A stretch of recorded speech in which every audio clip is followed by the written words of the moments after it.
The text arrived while I was elbow-deep in the guts of my ancient Mustang, trying to coax another year out of an engine that should have been scrapped during the Clinton administration. My phone buzzed against the concrete floor of my garage, and I almost ignored it. Almost. "You might want to see this." The message came from Maya Mercer, Theo's wife, my best friend's wife. The attachment took forever to load on my cracked screen, and when it finally did, I felt something cold settle in my chest. A red bra, Jenna's red bra. The expensive one she'd bought last month, claiming it was for special occasions. Lying on a hardwood floor I didn't recognize, next to a window with a view that made my stomach drop.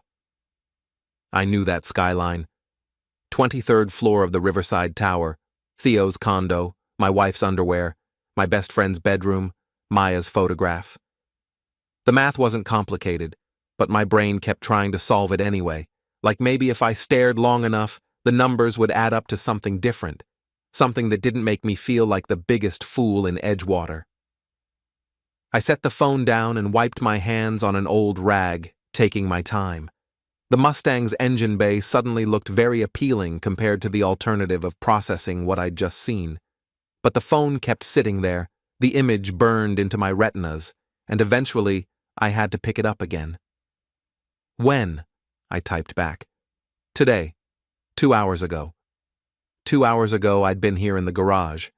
Jenna had said she was working late. Again. The third time this week. I'd offered to bring her dinner, and she'd said the office was ordering in. She'd been very specific about not wanting to be disturbed. "How long?" I sent. The response took longer this time. 3 months. Maybe 4. 3 months. I scrolled through my recent memory like flipping through a photo album. 3 months of late nights. 3 months of weekend emergencies at the law firm.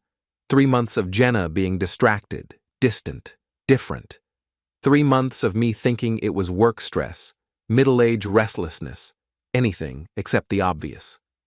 3 months of having dinner with Theo and Maya every Friday night, watching basketball games together, planning our annual fishing trip. 3 months of Theo clapping me on the back and asking how things were going, all while he was apparently getting very familiar with my wife's lingerie collection. I walked to my workbench and opened the laptop I kept there for parts orders and repair manuals. It took me 15 minutes to access our phone records through the family account. Jenna's location history painted a very clear picture. 14 visits to Riverside Tower in the past 3 months, always during work hours, always on days when she'd mentioned staying late or meeting clients. The longest visit had been 4 hours, the shortest 90 minutes. I cross-referenced the dates with my own calendar. Every single visit had occurred on a day when I was either at work, at the gym, or visiting my mother. Someone had been paying attention to my schedule. The credit card statements were even more illuminating. Charges at the lingerie shop where she'd bought the red bra, a hotel room downtown on a Thursday afternoon last month when she'd claimed to be in depositions, lunch at expensive restaurants I'd never heard of, always for 2 people, always during the work week. And then there was the phone bill. A second line added to our account 6 months ago, a line I'd never seen a phone for.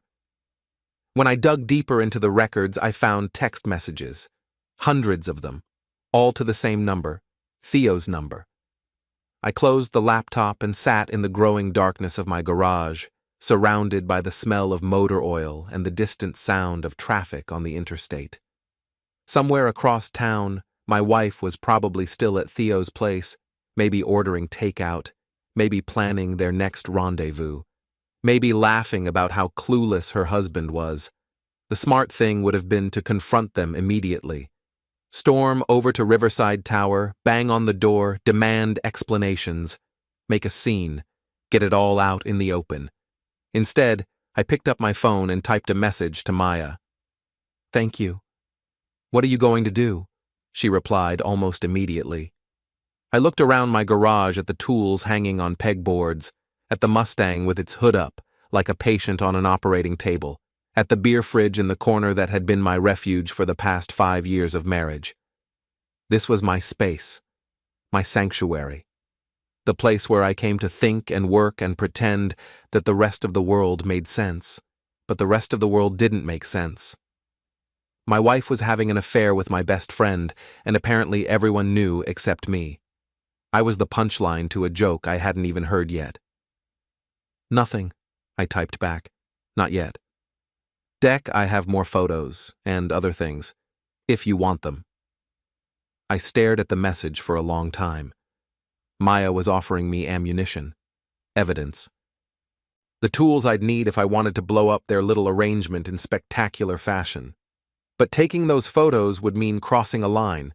It would mean admitting that my marriage was over and my friendship was a lie.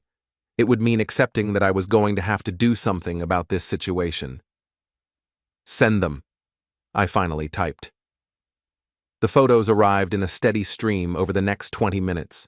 Jenna and Theo at a restaurant I recognized from her credit card statement. Jenna leaving Theo's building, checking her reflection in the lobby mirror. Theo's hand on Jenna's back as they walked into a hotel. And then the documents. Screenshots of text messages, hotel receipts, even a copy of a lease agreement for a storage unit downtown, signed by both of them. A storage unit. They had a storage unit together. I couldn't even imagine what they were keeping there, and I wasn't sure I wanted to know. "Why?" I sent to Maya. "Because I'm tired of being made a fool of. And because you deserve better than this." "How long have you known?" "Longer than I should have. I kept hoping it would end on its own." I understood that feeling. Even now, staring at photographic evidence of my wife's betrayal, part of me was hoping this was all some elaborate misunderstanding. Maybe Jenna had a good explanation. Maybe the photos were taken out of context. Maybe I was jumping to conclusions. But the location data didn't lie. The credit card statements didn't lie. The burner phone bill didn't lie. My wife and my best friend had been lying to me for months, and I'd been too trusting, too comfortable, too stupid to see it. The garage door opened, and I heard Jenna's car in the driveway. I quickly closed all the photo attachments and shoved my phone in my pocket, then made a show of leaning over the Mustang's engine. "Hey!" she called out as she walked past the garage toward the house. "How's the car coming?" "Slow," I called back, not looking up. "Might need a new transmission." "That's expensive." "Yeah, might be time to cut my losses and get something newer." She paused in the doorway between the garage and the house. "That doesn't sound like you. You never give up on anything." I finally looked at her. She was still in her work clothes, a navy suit that probably cost more than my monthly salary. Her hair was slightly messed up, and her lipstick had been refreshed recently, but not quite perfectly. She looked like someone who'd been doing exactly what the photographs suggested she'd been doing. "Maybe it's time to start," I said. Something flickered across her face, too quick for me to interpret. Guilt? Fear? Relief? "I'm going to take a shower," she said. "Dinner in an hour?" "Sure, I'll clean up and meet you inside." She disappeared into the house, and I heard her heels clicking across the kitchen floor, then the sound of her footsteps on the stairs. A few minutes later, the shower started running. I pulled out my phone and scrolled through Maya's photos one more time.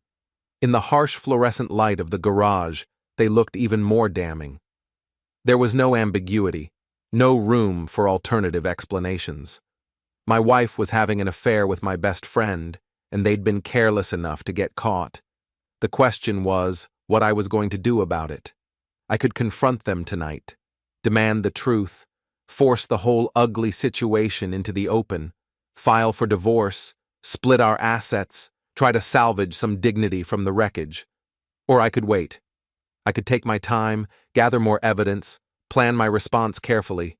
I could make sure that when this all came out, I wasn't the one left looking like a fool.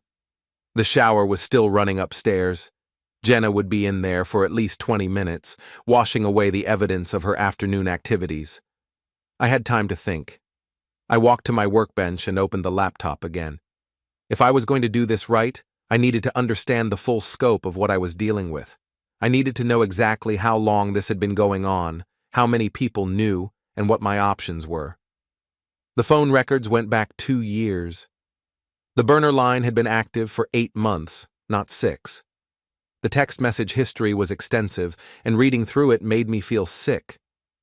Not because of the explicit content, but because of how casual it all was. How routine. They had pet names for each other, they had inside jokes, they made plans weeks in advance, working around my schedule like I was an obstacle to be managed rather than a person whose life they were destroying. But the most damning evidence was in the metadata. The timestamps showed that some of their longest text conversations had happened while Jenna and I were having dinner together, while we were watching movies, while we were lying in bed. She'd been texting him while lying next to me. I closed the laptop and sat back in my chair, listening to the sound of water running through the pipes above my head. In a few minutes, Jenna would come downstairs, probably in her bathrobe, and ask what I wanted for dinner. We'd eat together and make small talk about our days, and she'd probably mention how stressful work had been lately. And I'd sit there knowing exactly how she'd actually spent her afternoon. The smart play was patience. I had the evidence I needed, but I could get more. I could document everything, build an airtight case, make sure that when this all came out, there was no room for them to spin the narrative in their favor. But patience had never been my strong suit. I picked up my phone and started typing a message to Maya. Theo's birthday party is next month. Still planning the big celebration? Unfortunately, yes. Why? Just curious. It's going to be quite a party. Deck, what are you thinking? I looked up at the ceiling, where I could still hear the shower running, and smiled for the first time in hours. I'm thinking it's time to stop being the fool in this situation. The next 6 weeks were the longest of my life, and also the most educational. It's amazing what you can learn about people when you start paying attention to the details they think don't matter. Take Jenna's morning routine, for instance. For 5 years of marriage, I'd watched her get ready for work without really seeing the pattern. But once I started looking, really looking, the tells were obvious. On Tuesdays and Thursdays, she took longer showers, used the expensive perfume instead of her usual scent, spent an extra 10 minutes on her makeup, chose outfits that showed just a little more skin than her typical courtroom attire. Tuesdays and Thursdays were also the days when her phone showed extended visits to Riverside Tower. She'd developed a tell, too. When she was planning to see Theo, she'd mention work stress at breakfast, complain about difficult clients or demanding partners, set up her alibi hours in advance, laying the groundwork for why she'd be home late and distracted. The Morrison case is heating up, she'd say, not meeting my eyes. Might be a long day. And I'd nod sympathetically and offer to handle dinner, never mentioning that Morrison Industries had settled their lawsuit 3 weeks earlier. I'd checked. The credit card statements painted an even clearer picture once I knew what to look for. Lunch charges always appeared in pairs on her affair days. The expensive lingerie shop had become a regular stop. She'd even bought a gym membership at a club near Theo's building, though I'd never seen her work out a day in her life. But the real revelation came when I started following the paper trail beyond just their affair. Theo's startup, Mercer Digital Solutions, had been hemorrhaging money for months. His flashy lifestyle was being funded by a combination of investor capital and what appeared to be some very creative accounting. More interesting, Jenna's law firm had been providing legal services to Mercer Digital at a significant discount. Services that, according to the public filings I could access, seemed designed more to help Theo shuffle money around than to address any legitimate legal needs. My wife wasn't just having an affair. She was potentially helping her lover commit fraud. I documented everything methodically, creating folders on my laptop with dates, times, and supporting evidence, screenshots of location data, photographs of credit card statements, copies of public records showing the financial relationship between Jenna's firm and Theo's company. Maya proved to be an invaluable ally in this process. Her own investigation had been going on longer than mine, and she had access to information I couldn't get on my own. Theo thinks he's being clever. she told me during one of our clandestine coffee meetings. But he's terrible at covering his tracks. I have bank statements showing cash withdrawals that correspond exactly with your wife's shopping trips. He's paying her? Not directly, but he's been giving her gifts, expensive ones, the kind that could be considered income if the IRS ever took a close look. Maya slid a manila envelope across the table. Inside were photographs of jewelry I'd seen Jenna wearing, along with receipts showing Theo had purchased them. A bracelet I'd complimented her on last month had cost more than I made in 2 weeks. There's more, Maya continued. Hotel receipts, restaurant bills, even a weekend trip to Chicago that she probably told you was a business conference. She was right. Jenna had spent 3 days in Chicago last month, supposedly attending a legal seminar. I'd even driven her to the airport and picked her up when she returned, full of stories about boring presentations and networking events. According to Maya's documentation, Theo had been on the same flights. "Why are you helping me?" I asked. Maya stirred her coffee slowly, considering the question. "Because I'm tired of being treated like I'm stupid. Theo thinks I don't notice his absences, his lies, his sudden interest in working late. He thinks I'm just going to sit at home and play the dutiful wife while he runs around with your Jenna." There was real anger in her voice, carefully controlled but unmistakable. "And because," she continued, "I want him to hurt the way he's hurt me. I want him to lose something that matters to him." Jenna? His reputation, his business, his comfortable life where he gets to have everything he wants without consequences. I understood that desire for consequences. For 6 weeks, I'd watched Jenna lie to my face every day, watched Theo text me about weekend plans while he was actively betraying me, watched them both act like I was too stupid to figure out what was happening. They weren't wrong, exactly. It had taken Maya's photographs to open my eyes. But now that I could see clearly, I wanted them to understand that their actions had repercussions. The question was how to deliver those repercussions in a way that would be satisfying without being self-destructive. "Theo's birthday party," I said. "Tell me about the guest list." Maya smiled, and for the first time since this whole mess started, I felt like I might be gaining the upper hand. 43 people confirmed, she said. All of our friends, most of his business associates, several potential investors. Oh, and your wife, of course. She wouldn't miss it. Of course not. It's going to be catered, open bar, live music in the backyard. Theo's been planning it for months. He wants it to be memorable. It will be. Maya leaned forward. "What are you thinking, Deck?" I pulled out my phone and scrolled through the photos she'd sent me over the past few weeks. Dozens of images documenting the affair in excruciating detail. Text message screenshots showing the casual intimacy that had developed between my wife and my best friend. Financial records proving that Theo had been essentially paying for Jenna's affections while she helped him manipulate his business finances. "I'm thinking," I said, "that it's time for some truth in advertising." That evening, I sat in my garage working on the Mustang while Jenna got ready for another late night at the office. She'd been particularly obvious about her preparations, spending an hour on her appearance for what she claimed would be a solitary evening reviewing case files. "Don't wait up," she called out as she headed for her car. "The Peterson brief is going to take forever." "Drive safe," I called back, not looking up from the engine bay. The Peterson case had been resolved 2 months ago.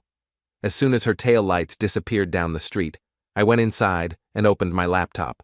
I had work to do, and only a few hours to do it before she returned from her evening with Theo. The photos Maya had sent me were good, but they needed context. I spent the next 3 hours creating a presentation that told the complete story of Jenna and Theo's affair. Dates, locations, financial transactions, text message excerpts. Everything laid out in chronological order, building a narrative that would be impossible to deny or explain away. I kept the content clinical, factual.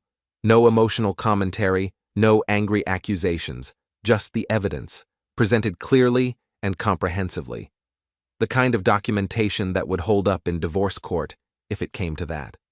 But divorce court wasn't my primary objective. I wanted something more immediate, more public. I wanted consequences that would be visible to everyone who had been unknowingly complicit in their deception. I wanted Theo's birthday party to be exactly as memorable as he'd hoped, just not in the way he was expecting. By the time Jenna came home at nearly midnight, smelling like Theo's cologne and full of complaints about how exhausting her evening of work had been, I had everything prepared. 43 copies of the complete documentation, formatted and printed, ready for distribution. "How's the car?" she asked, finding me still in the garage, ostensibly working on the Mustang. "Getting there?" I said. "Might be ready for a road trip soon." "Where would you want to go?" I looked at her, standing in the doorway in her wrinkled work clothes, her hair messed up from whatever she'd been doing at Theo's place, and felt nothing but contempt. "Somewhere far from here," I said. "Somewhere I can start over." Something flickered in her expression. For a moment, I thought she might actually confess, might finally tell me the truth about what she'd been doing. Instead, she yawned and said, "I'm exhausted. See you in the morning." She disappeared into the house, leaving me alone with my preparations and my plans. In 3 days, Theo would turn 40, and everyone who mattered in their social circle would be there to celebrate. They were expecting a party. I was going to give them a reckoning. I spent the next 2 days refining my approach, making sure every detail was perfect. Maya provided updates on the party preparations, confirmed the guest list, even helped me plan the timing of my revelation. "The toast usually happens around 8, she told me. "After dinner, when everyone's had a few drinks and they're feeling social." "Perfect. Deck, are you sure about this? Once you do this, there's no taking it back." I thought about the question seriously. Once I stood up at that party and revealed what I knew, everything would change. My marriage would be over. My friendship with Theo would be destroyed. The comfortable life I'd built in Edgewater would become impossible to maintain. But that comfortable life was already built on lies. My marriage was already over, even if Jenna didn't know it yet. And my friendship with Theo had been a fiction for months. "I'm sure," I said. "It's time for everyone to see what's really been going on." The morning of Theo's birthday party, I woke up early and went for a long run along the river. The physical exertion helped clear my head and settle my nerves. By the time I returned home, I felt calm and focused. Jenna was still asleep, probably exhausted from another late night of work. I showered quietly and made coffee, then sat in my kitchen reviewing my notes one final time. Everything was ready. The documentation was complete, the copies were prepared, and Maya had confirmed that all the key players would be in attendance. Theo's business partners, his potential investors, most of our mutual friends. Everyone who needed to see the truth would be there. When Jenna finally came downstairs, she seemed nervous. "You're still planning to come tonight, right?"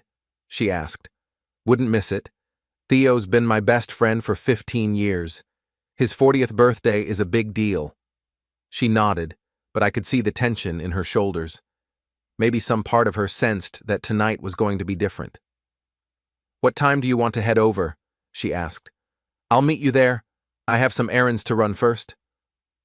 Another flicker of anxiety crossed her face. "What kind of errands?" "Just some things I need to take care of before the party." I finished my coffee and headed for the garage, leaving her standing in the kitchen with a worried expression. She had good reason to be worried, though she didn't know it yet. In a few hours, everyone would know exactly what kind of woman she really was. Theo's backyard looked like something out of a magazine. String lights hung between the oak trees, casting everything in a warm, golden glow. The catering staff moved efficiently between the guests, keeping glasses filled and appetizers circulating. A jazz quartet played softly near the pool, providing the perfect soundtrack for what was supposed to be an elegant celebration. I arrived fashionably late, carrying a gift bag and wearing my best suit. The one Jenna had bought me for her firm's Christmas party last year, back when I still believed we had a future worth dressing up for. Deck! Theo spotted me immediately and bounded over with the enthusiasm of someone who'd already had a few drinks. You made it! Happy birthday, buddy. I handed him the gift bag, which contained a bottle of expensive whiskey I'd picked up that afternoon. 40 looks good on you. Thanks, man. This is incredible, right? Maya really outdid herself. I looked around at the perfectly appointed party, the carefully curated guest list, the obvious expense that had gone into every detail. She certainly did. Must have cost a fortune. Worth every penny. You only turn 40 once. Theo clapped me on the back with the casual familiarity of someone who considered himself my closest friend, someone who had no idea that I knew he'd been sleeping with my wife for months. The performance was almost impressive. Where's Jenna? He asked, and I had to admire his acting ability. No tells, no guilty expressions, just the innocent question of a friend wondering about his buddy's wife. She'll be along. Had to finish up some work. Always working, that one. You're lucky to have someone so dedicated. Yeah, lucky. I excused myself and made my way through the crowd, greeting people I'd known for years, accepting their congratulations on Jenna's recent promotion at the firm, listening to their compliments about what a great couple we made. The irony was almost overwhelming. Maya found me near the bar, looking elegant in a black cocktail dress that probably cost more than my car payment. You clean up nice, she said, handing me a whiskey. Thanks. Everything looks perfect. Theo's very pleased with himself. He's been holding court by the pool, telling everyone about his latest business ventures. I glanced over at my best friend, who was indeed surrounded by a group of admirers, gesturing expansively as he described some new project. Several of the people listening were potential investors, I realized, people whose money he was actively soliciting while his company hemorrhaged cash. The documentation? Maya asked quietly. I patted the messenger bag slung across my shoulder. All ready. Second thoughts? None. Jenna arrived 20 minutes later, making an entrance that turned heads throughout the party. She'd chosen a red dress that hugged her curves and showed just enough skin to be interesting without being inappropriate. Her hair was perfect, her makeup flawless. She looked like exactly what she was, a successful, attractive woman in her prime. She also looked like someone who'd spent considerable time getting ready for a party where she knew her lover would be present. I watched her scan the crowd until she found Theo, watched the brief smile that crossed her face when their eyes met, watched the subtle nod he gave her in return. A private communication in a public space, invisible to everyone except someone who knew what to look for. Deck! She found me a few minutes later and kissed my cheek, a performance of marital affection for the benefit of the other guests. Sorry I'm late. Last-minute client emergency. No problem. You look beautiful. Thank you. She seemed genuinely pleased by the compliment, which made me wonder if Theo bothered with such niceties anymore. Have you seen the birthday boy? He's over by the pool telling war stories. I should go say hello. I watched her make her way through the crowd toward Theo, stopping to chat with mutual friends along the way, playing the role of the devoted family friend attending her husband's best friend's birthday party. When she reached Theo, their greeting was perfectly appropriate. A brief hug, a kiss on the cheek, birthday wishes delivered with exactly the right amount of warmth. If I hadn't known better, I would have seen nothing suspicious in their interaction, but I did know better. And as the evening progressed, I noticed all the small signs that revealed the truth beneath their performance. The way Jenna's eyes followed Theo when he moved through the party. The way he always seemed to position himself where she could see him. The brief moment when their hands brushed as they reached for drinks at the same time. They were being careful, but not careful enough. By 8 o'clock, the party was in full swing. The dinner had been excellent, the drinks were flowing freely, and the mood was celebratory. Theo had loosened his tie and rolled up his sleeves, playing the role of the successful entrepreneur surrounded by friends and admirers. It was time. I found Maya near the jazz quartet and gave her a subtle nod. She moved toward the makeshift stage area while I retrieved my messenger bag and began distributing manila envelopes to strategic locations around the party. One on each dinner table, several near the bar, a few by the pool where people were likely to notice them. Each envelope contained a complete copy of the documentation I'd assembled over the past 6 weeks. Photos, financial records, text message screenshots, location data. Everything presented in chronological order with dates, times, and locations clearly marked. The story of Jenna and Theo's affair told through irrefutable evidence. Maya stepped up to the microphone and tapped it gently to get everyone's attention. "Excuse me, everyone. If I could have your attention for just a moment." The conversations gradually died down as people turned toward the stage. "Thank you all so much for being here tonight to celebrate Theo's 40th birthday. It means so much to both of us to have all our friends here." Polite applause rippled through the crowd.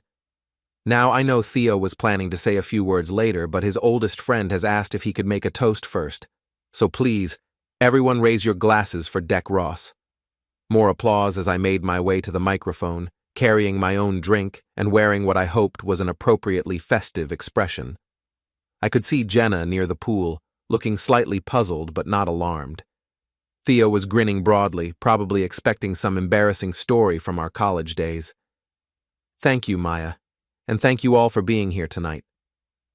I raised my glass and waited for the crowd to do the same. 43 people holding their drinks aloft, expecting a traditional birthday toast full of fond memories and good wishes. "I've known Theo Mercer for 15 years, I began, my voice carrying clearly through the backyard. "We met in college, became roommates, stood up at each other's weddings. He's been like a brother to me." Nods and smiles from the audience. Theo's grin grew even wider. Over the years, Theo has taught me many valuable lessons. He taught me about ambition, about taking risks, about going after what you want in life. I paused and took a sip of my whiskey, letting the anticipation build. But the most important lesson Theo taught me is this. Some people believe in sharing everything. And I mean everything. The first hint of unease began to ripple through the crowd. Jenna's smile faltered slightly. "So, tonight, I want to raise a toast to my best friend, Theo Mercer, the man who taught me that some people share everything, including wives." The silence that followed was absolute. 43 people frozen with their glasses raised, processing what they'd just heard. Theo's face went white. Jenna dropped her drink. "For those of you who might be wondering what I'm talking about," I continued, my voice perfectly calm, "I've taken the liberty of providing some documentation. You'll find envelopes placed around the party with photographs, financial records, and other evidence of the affair that's been going on between my wife and the birthday boy for the past several months." The silence shattered as people began looking around for the envelopes, finding them exactly where I'd placed them. I could hear the rustle of paper as the first few were opened. "Deck, what the hell are you doing?" Theo finally found his voice. "I'm giving you the memorable 40th birthday party you wanted, buddy. One that everyone here will remember for a very long time." Jenna had pushed through the crowd and was now standing directly in front of the stage, her face a mask of fury and panic. "You're drunk," she said loudly. "You don't know what you're saying." "Actually, I'm completely sober, and I know exactly what I'm saying." I pulled out my phone and held it up so everyone could see the screen. "This is a photograph of my wife's bra on Theo's bedroom floor taken 6 weeks ago. The person who sent it to me thought I should know what was happening while I was at home working on my car." Gasps and murmurs from the crowd as people began opening more envelopes and examining the contents. The documentation you're looking at includes location records showing that Jenna visited Theo's condo 14 times in 3 months, always during work hours.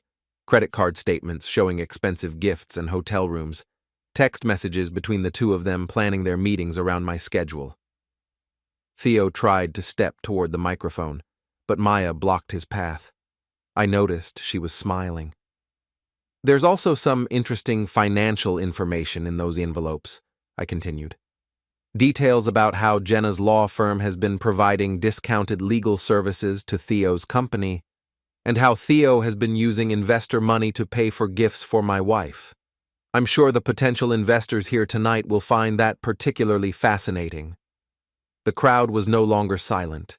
Conversations were breaking out as people examined the evidence, shared what they were seeing, began to understand the full scope of what had been happening.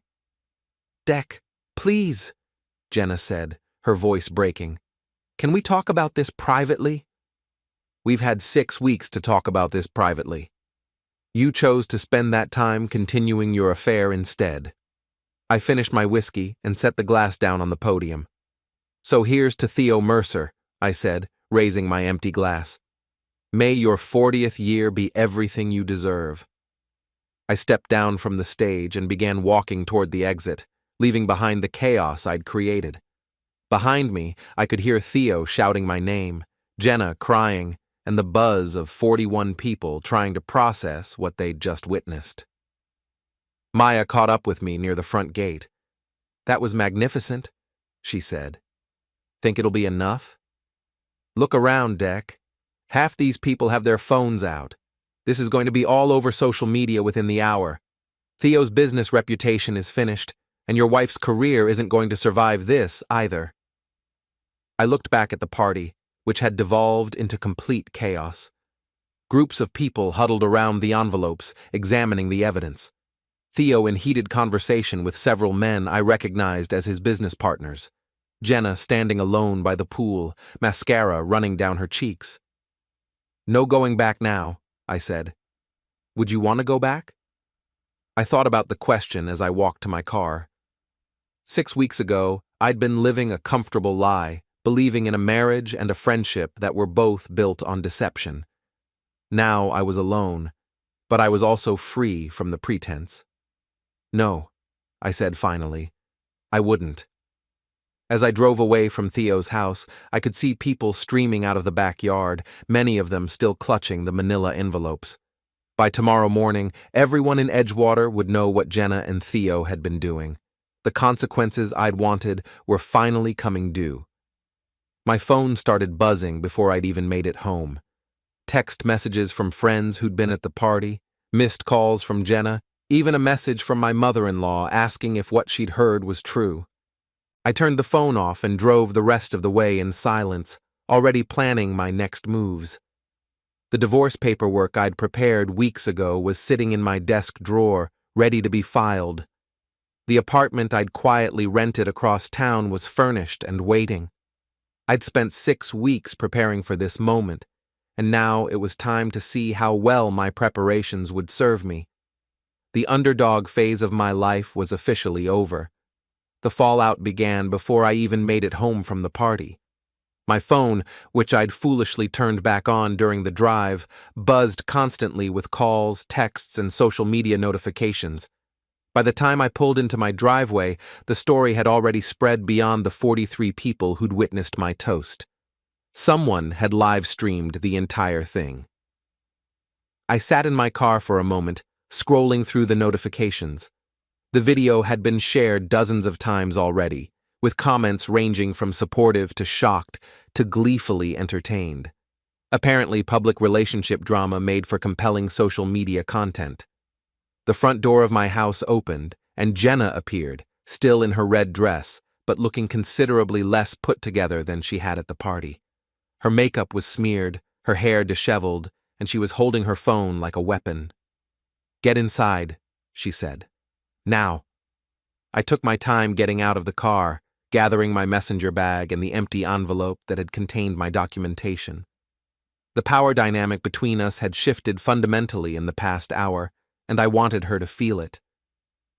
"Quite a party," I said, as I walked past her into the house. She slammed the door behind me. "What the hell is wrong with you?" "Wrong with me?" I'm not the one who's been having an affair for months. You humiliated me in front of everyone we know. You humiliated yourself. I just made sure everyone could see it. She followed me into the living room, her heels clicking angrily on the hardwood floor. You've destroyed everything.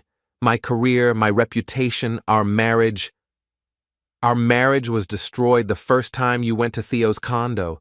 I just made it official. I sat down in my favorite chair and looked at her. Really looked at her, for the first time in weeks without pretending I didn't know what she'd been doing. The woman standing in front of me was a stranger. Not because she'd changed, but because I was finally seeing her clearly. The documentation was very thorough, she said, her voice shifting from anger to something that might have been fear. How long have you known? 6 weeks. Maya sent me the first photo the day you bought that red bra. Jenna's face went pale. Maya knew? Maya's known longer than I have. Apparently, we've both been considered too stupid to notice what was happening right in front of us. My phone buzzed with another notification. The live stream video had been shared over 100 times now, with comments pouring in from people I hadn't spoken to in years. The story was taking on a life of its own. You need to fix this, Jenna said. Call people, tell them it was a mistake, that you were drunk, or having some kind of breakdown. Why would I do that? Because this affects both of us. My law firm is already getting calls. Theo's business partners are demanding explanations. You've created a disaster. I leaned back in my chair and studied her face. Even now, caught red-handed and publicly exposed, she was thinking about damage control rather than accountability. The disaster was created months ago when you decided to start having an affair with my best friend. Tonight was just the moment everyone else found out about it. She sat down on the couch across from me, her anger giving way to something that looked like desperation. Deck, please. I know I made mistakes, but we can work through this. We can go to counseling, figure out how to move forward. There is no moving forward, not for us. I pulled a manila envelope from my messenger bag and tossed it onto the coffee table between us. Divorce papers. I filed them this morning before the party. You'll be served officially on Monday. Her hand shook as she opened the envelope and scanned the documents. You're asking for everything. I'm asking for what I'm entitled to. The house, half the assets, and full documentation of your affair for the court record. You can't be serious. I've never been more serious about anything in my life. My phone rang, and I glanced at the screen. Theo's name appeared, along with a photo of the two of us from last year's fishing trip back when I'd still considered him a friend. Your boyfriend's calling, I said, holding up the phone so Jenna could see. Don't answer it. I swiped to accept the call and put it on speaker. Deck, thank God. Theo's voice filled the room, strained and panicked. We need to talk. This whole thing is a misunderstanding. Is it? Which part was the misunderstanding exactly? The part where you've been sleeping with my wife? Or the part where you've both been lying to me about it for months? Look, I know how this looks, but it's not what you think. It's exactly what I think. And now everyone else thinks the same thing, because I provided them with photographic evidence. Silence on the other end of the line. In the background, I could hear voices, probably Maya and some of the remaining party guests dealing with the aftermath of my revelation. You've ruined everything, Theo said finally. My business, my marriage, my reputation. Your business was already failing. Your marriage was already a lie. And your reputation was built on pretending to be someone you're not. I just made the truth visible. Deck, please, Jenna interrupted, leaning toward the phone. Theo, tell him this was all a mistake. Don't, I said, cutting her off. Don't make this worse by continuing to lie. I ended the call and turned off the phone, then looked at Jenna, who was still staring at the divorce papers. You have a choice, I said. You can sign those papers and we can handle this quietly, or you can fight it and I'll make sure every detail of your affair becomes part of the public record. You're being vindictive. I'm being practical. You destroyed our marriage and betrayed our friendship. Now there are consequences." She set the papers down and looked at me with something that might have been genuine remorse. "I never meant for it to happen this way." "How did you mean for it to happen? Did you think I'd never find out, or did you just not care?" "I don't know. I wasn't thinking clearly." "You were thinking clearly enough to get a burner phone, clearly enough to coordinate your schedules, clearly enough to help Theo manipulate his business finances." Her face went white again. "What do you mean?" "The legal services your firm provided to Mercer Digital, the discounted rates, the creative accounting structures. You were helping him hide money from his investors while he used their funds to buy you gifts." "That's not... I was just doing my job." "Your job doesn't include helping your lover commit fraud." I stood up and walked to the window, looking out at the street where I'd lived for 5 years of marriage. It looked the same as it always had, but everything felt different now. "I'm leaving," I said. "Tonight. I've rented an apartment across town, and I'll be staying there until the divorce is finalized." "Deck, wait. The house is yours until we settle the property division. But I'd recommend finding somewhere else to stay for a while. The media attention is going to get worse before it gets better." As if to prove my point, a car pulled up outside and a man with a camera got out. Local news probably, following up on the viral video. "Jesus," Jenna whispered, watching through the window as the reporter approached our front door. "Fame is what you wanted, isn't it? The successful career, the high-profile affair, the dramatic lifestyle. Congratulations. You got it." The doorbell rang, followed by a knock and a voice calling out, "Mrs. Ross? Channel 7 News. We'd like to ask you a few questions about tonight's incident." I picked up my messenger bag and headed for the back door. "I'll send someone for my things next week. Don't contact me unless it's through lawyers." "Deck, please don't leave me to deal with this alone." I paused at the door and looked back at her. She was sitting on the couch in her expensive red dress, surrounded by divorce papers and the wreckage of the life she'd built on lies. "You weren't alone," I said. "You had Theo. Deal with the consequences together." I left through the back door and walked to where I'd parked my Mustang in the alley behind the house. The old car started on the first try, and I drove away from the life I'd known for 5 years without looking back. The apartment I'd rented was small but clean, furnished with basics I'd bought over the past few weeks in preparation for this moment.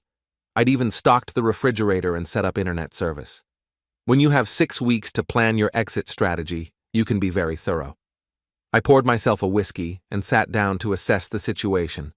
My phone, which I'd turned back on during the drive, showed dozens of missed calls and hundreds of text messages.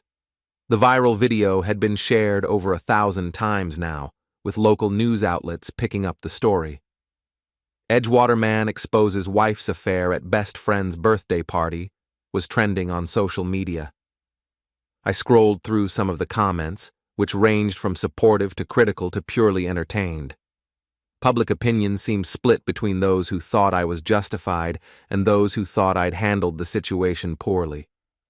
I didn't particularly care what strangers on the internet thought, but I was curious about the reactions from people I actually knew. My boss at the IT firm had sent a brief message. "Saw the video. Take the week off if you need it. We'll talk Monday." My brother in California had called 3 times and sent a text. "Holy shit, Deck. Call me when you can." Emily from the boxing gym had sent a simple message. "Proud of you. Come in tomorrow if you want to hit something." But the most interesting message came from Maya. "Phase 1 complete. Ready for Phase 2? Phase 2. I hadn't really thought beyond the public revelation, but Maya was right. Exposing the affair was just the beginning. There were still consequences to be delivered, justice to be served. I poured another whiskey and started planning. By morning, the story had exploded beyond anything I'd anticipated. The video had been picked up by national news outlets, shared by celebrity gossip accounts, and turned into memes by people who found the whole situation hilarious. Savage husband destroys cheating wife at birthday party had become a viral sensation. My phone was completely unusable, flooded with calls from reporters, producers, and random people who'd somehow gotten my number. I turned it off and walked to the boxing gym, where Emily was waiting with coffee and a knowing smile. "You're famous," she said, handing me a cup. "Infamous, maybe." "Same thing these days. How do you feel?" I considered the question while I wrapped my hands for a workout. How did I feel? Relieved, certainly. Vindicated. But also strangely empty, like I'd been carrying a heavy weight for so long that I didn't know what to do with myself now that it was gone. "Free," I said finally. "For the first time in months, I feel free." "Good, that's healthy. Now let's see if you can channel some of that energy into your right hook." I spent 2 hours beating the hell out of various punching bags, working out the residual anger and frustration that had been building for weeks. By the time I finished, I felt centered and focused, ready for phase 2. Maya was waiting for me in the parking lot when I left the gym, leaning against her Mercedes and looking like she'd stepped out of a fashion magazine despite everything that had happened the night before. "Quite a performance last night," she said. "Just getting started."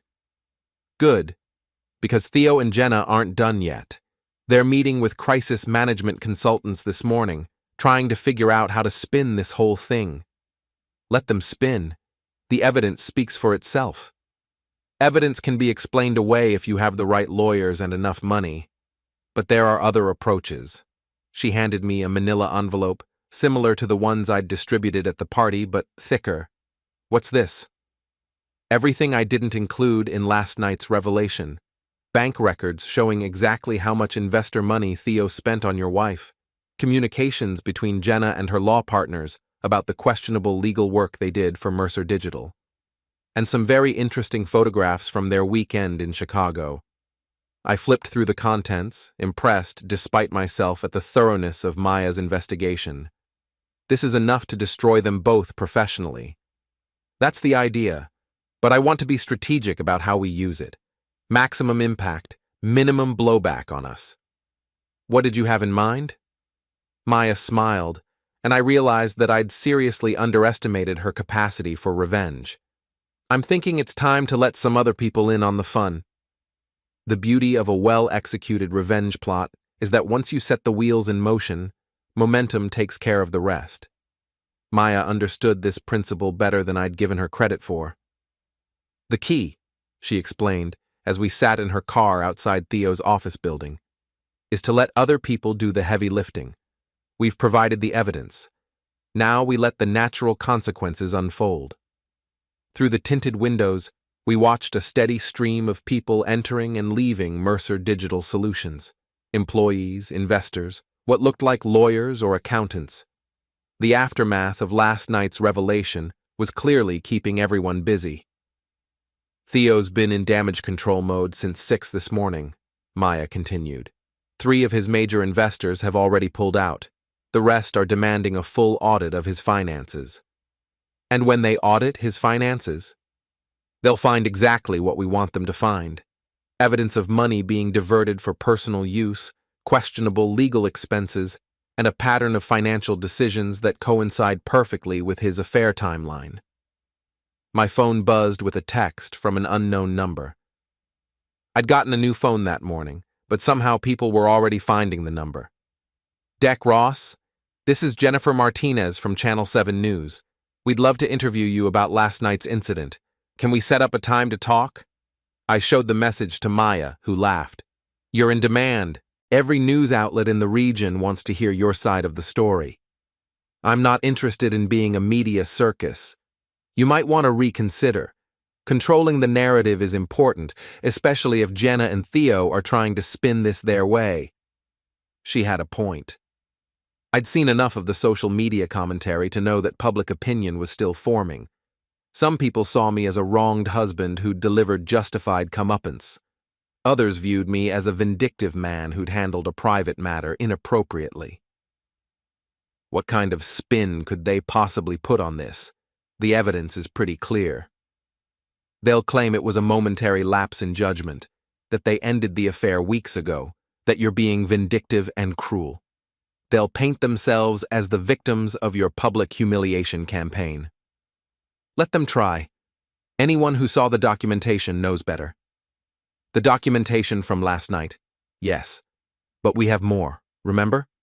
And there are strategic ways to release it that will maximize the impact. Maya pulled out her own phone and scrolled through what appeared to be a carefully organized contact list. I've been thinking about this all morning. We have evidence of financial impropriety that would interest Theo's investors. We have proof of professional misconduct that would concern Jenna's law firm. We have personal details that would fascinate the media. You want to leak it all? I want to be systematic about it. Each revelation builds on the last, creating a cascade effect that makes it impossible for them to get ahead of the story. I had to admire her strategic thinking. Where I'd been focused on the immediate satisfaction of public exposure, Maya was playing a longer game. What's the timeline? Today, the investors get the financial records. Tomorrow, Jenna's law partners receive documentation of her professional misconduct. By Wednesday, the media gets the personal details that will keep the story alive in the news cycle. And then? And then we watch their lives collapse in real time. There was something cold in her voice that made me wonder if I'd underestimated her capacity for ruthlessness. But then again, she'd been betrayed just as thoroughly as I had. She deserved her revenge too. My new phone rang, and I recognized the number as belonging to my lawyer. "Deck, we need to talk," he said without preamble. "Jenna's attorney called this morning. They want to negotiate." "Negotiate what?" "I filed for divorce and provided grounds. It's pretty straightforward. They're claiming the public nature of your revelation constitutes harassment.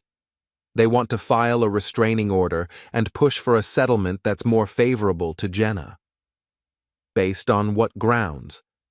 "Emotional distress, damage to her professional reputation, public humiliation. They're arguing that your actions went beyond simply exposing the affair." I looked at Maya, who was listening to my side of the conversation with obvious interest. "Can they make that stick?" "It's possible. The viral video complicates things, but the evidence of the affair is solid, and adultery is still grounds for divorce in this state. We can fight it." "Then let's fight it." "There's something else. Theo Mercer's attorney also called. They're threatening to sue you for defamation and intentional infliction of emotional distress." "For telling the truth?"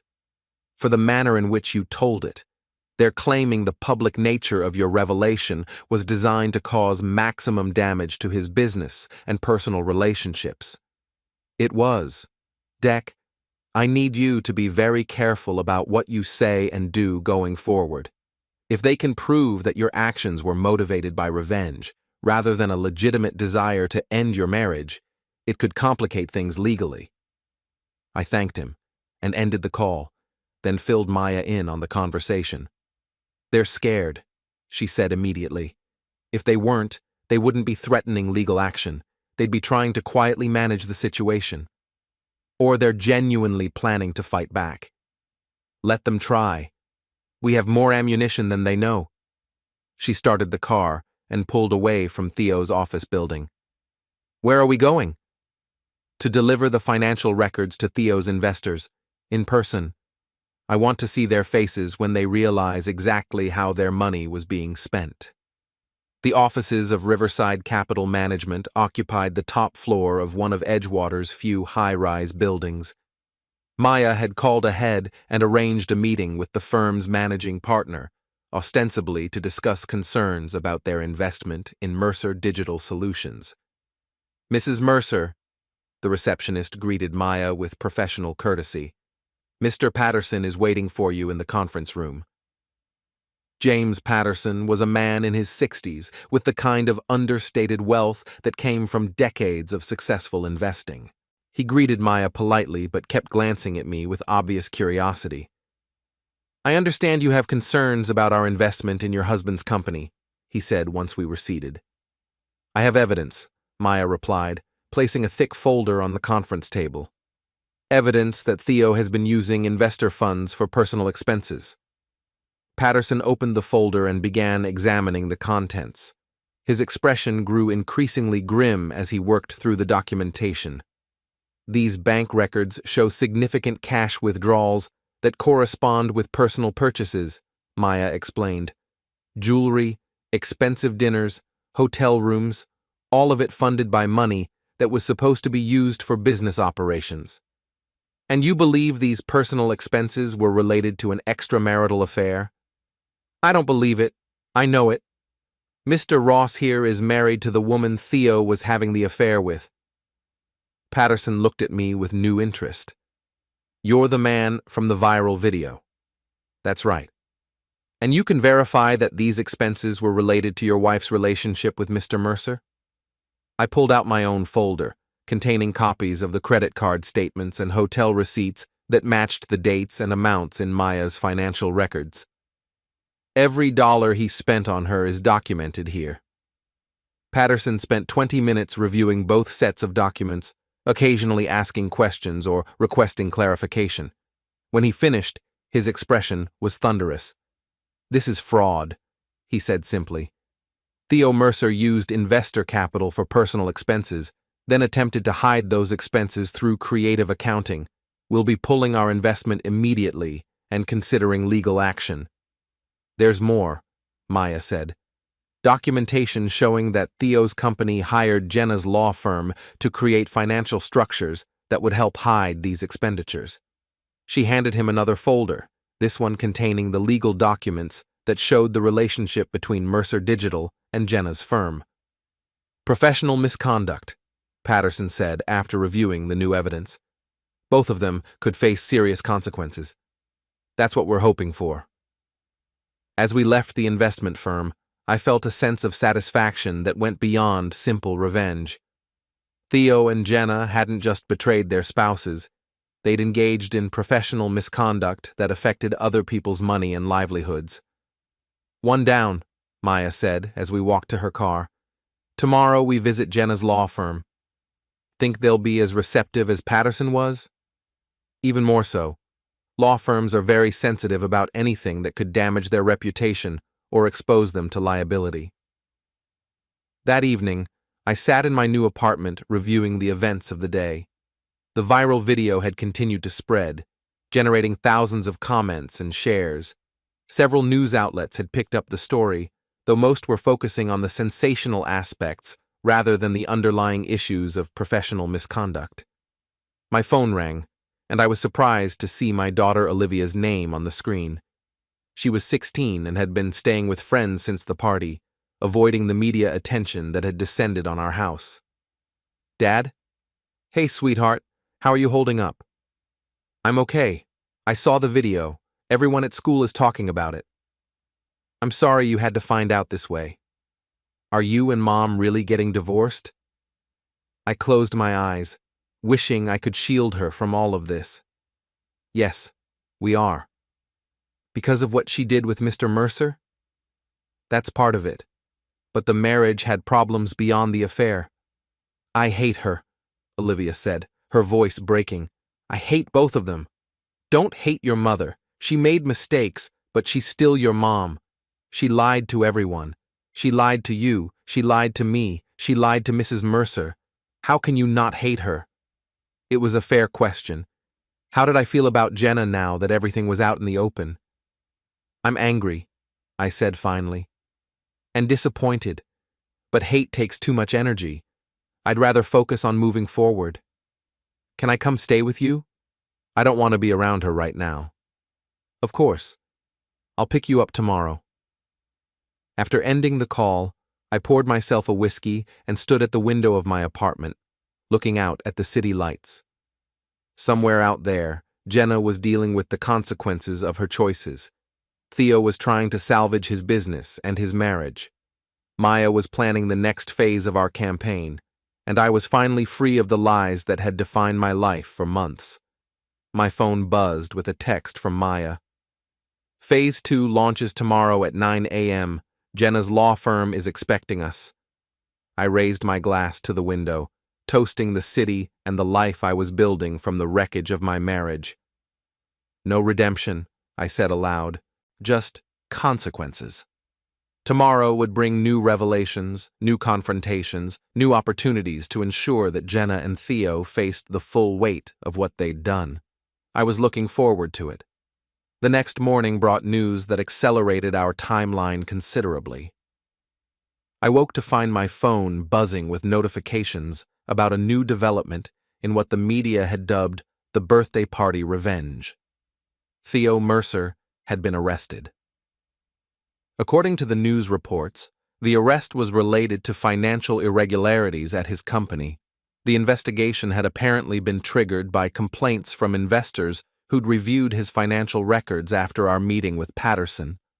Maya called me before I'd even finished reading the articles. "Did you see the news?" "Just reading it now. That was fast." Patterson works quickly when his money is involved. He filed a complaint with the district attorney's office yesterday afternoon. "What are the charges?" "Fraud, embezzlement, misuse of investor funds." Exactly what we expected. I felt a surge of satisfaction. This was bigger than personal revenge now. Theo was facing real legal consequences for his actions. What about our meeting with Jenna's law firm? Still on. In fact, this makes our position even stronger. They'll want to distance themselves from both Theo and Jenna as quickly as possible. The law offices of Morrison, Bradley & Associates occupied an entire floor of a downtown office building. The firm specialized in corporate law and had a reputation for being both expensive and discreet. Maya and I were shown into a conference room where 3 partners were waiting. Sandra Morrison, the firm's founding partner, David Bradley, who handled most of the corporate clients, and Jennifer Walsh, who oversaw professional conduct issues. "Mrs. Mercer, Mr. Ross," Morrison began formally, "we understand you have concerns about work our firm performed for Mercer Digital Solutions." "We have evidence," Maya replied, placing her now familiar folder on the table. "Evidence that one of your associates, Jenna Ross, provided legal services that helped her lover hide financial misconduct from his investors." The 3 partners exchanged glances. They'd obviously discussed this meeting in advance and knew what they were likely to hear. "We're aware of the allegations surrounding Ms. Ross and Mr. Mercer," Bradley said carefully. "We've been conducting our own internal review." "Then you know that Jenna used her position at this firm to help Theo commit fraud," I said. "We know that there are questions about some of the legal structures that were created for Mercer Digital," Walsh replied. "But we need to be careful about drawing conclusions without a full investigation." Maya opened her folder and began laying out documents on the conference table. Bank records showing investor money being diverted for personal use. Legal documents created by your firm that facilitated those diversions. Communications between Jenna Ross and Theo Mercer discussing how to structure the arrangements to avoid detection. The partners spent considerable time reviewing the evidence, occasionally conferring in whispers. When they finished, Morrison's expression was grim. "This is very concerning," she said. "If these allegations are substantiated, Ms. Ross could face professional sanctions." "Could face?" I asked. "The evidence is right in front of you." "Mr. Ross, I understand your frustration, but we have procedures we need to follow. Ms. Ross will be suspended pending a full investigation. If the investigation confirms these allegations, she'll be terminated, and we'll report her to the State Bar Association." "What about the firm's liability?" Maya asked. "You provided legal services that facilitated fraud." "We'll be cooperating fully with any investigations," Bradley replied. "And we'll be reviewing all of our client relationships to ensure this kind of situation doesn't happen again." As we left the law firm, I felt another piece of the puzzle falling into place. Jenna's career was effectively over. Even if she avoided criminal charges, the professional sanctions would prevent her from practicing law. "2 for 2, Maya said as we walked to her car. "Theo's facing criminal charges, and Jenna's about to lose her career. What's next? Now we let the media finish the job. The personal details, the human interest angle. We make sure this story stays alive until there's nothing left of their reputations. But as we drove through downtown Edgewater, I found myself thinking about something other than revenge. My daughter's voice from the night before, asking how I could not hate her mother. The look on Jenna's face when she'd begged me not to leave her alone to deal with the consequences. "Maya," I said suddenly, "what happens after we destroy them completely?" She glanced at me with surprise. "What do you mean?" "I mean, what's the end game here? We've exposed the affair, destroyed their careers, ruined their reputations. At what point is it enough?" "It's enough when they've paid the full price for what they did to us." "And what price is that, exactly?" Maya pulled into a parking space and turned to face me. "They betrayed us, Deck. They made us look like fools while they carried on their affair. They used our trust, our friendship, our marriages as cover for their deception. I know all that, but nothing. They chose to do this. Every meeting, every lie, every moment they spent together was a choice they made. Now they get to live with the consequences." I understood her anger. I felt it too. But something about the systematic nature of our campaign was starting to feel excessive. "I keep thinking about Olivia," I said.